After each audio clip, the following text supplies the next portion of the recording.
for just one night. You don't care about the love between you.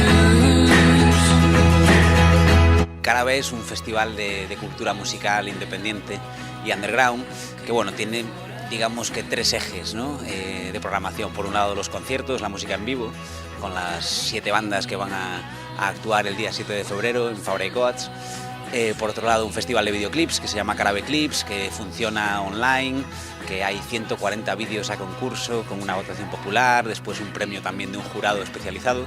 Y por otro lado, el tercer eje, una muestra visual de carteles del año 2014, que hay 2 comisarios, Ángel Herrera y Paul Rodellar, y que, bueno, que se hará también aquí en el espacio, en Fabra y Coats, el día 7 de febrero, que también estará accesible en la web, en la página web del festival, tanto los videoclips como los carteles, ¿no? de conciertos. Esto nace también un poco con la idea de poner en valor la creación que hay alrededor de la música, ¿no? Es decir, desde el punto de vista audiovisual con los videoclips y desde el punto de vista del diseño y de la ilustración con los carteles, que en ocasiones, pues estos realizadores audiovisuales o estos diseñadores de carteles, pues no tienen el reconocimiento, ¿no? que se merecen. Y bueno, un poco uno de los objetivos de Carabe es poner en valor esta creación alrededor de la música, ¿no?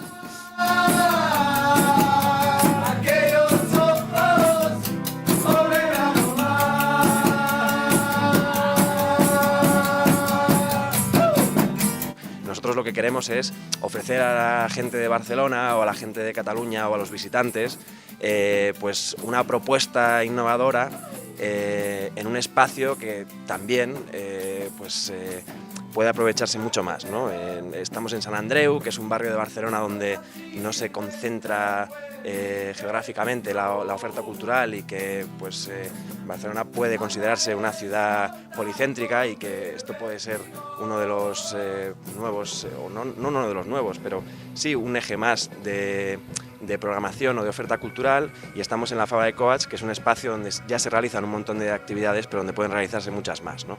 En este sentido, el festival se celebra en febrero, se celebra en este espacio y también busca ser este reflejo, hacer una retrospectiva sobre todo lo que ha pasado el año anterior, ¿no? En el ámbito de del audiovisual, con todos los clips de 2014 y también con los diseños de los carteles, que son diseños del 2014, y los grupos, pues es una mirada hacia atrás y una mirada hacia adelante, ¿no? Que nosotros entendemos que la programación del Festival Carabe pues quiere ser un poco un empujón a estos grupos que están en una trayectoria ascendente o que ya tienen una trayectoria, ¿no? Bastante consolidada y que va a seguir siendo así durante todo 2015.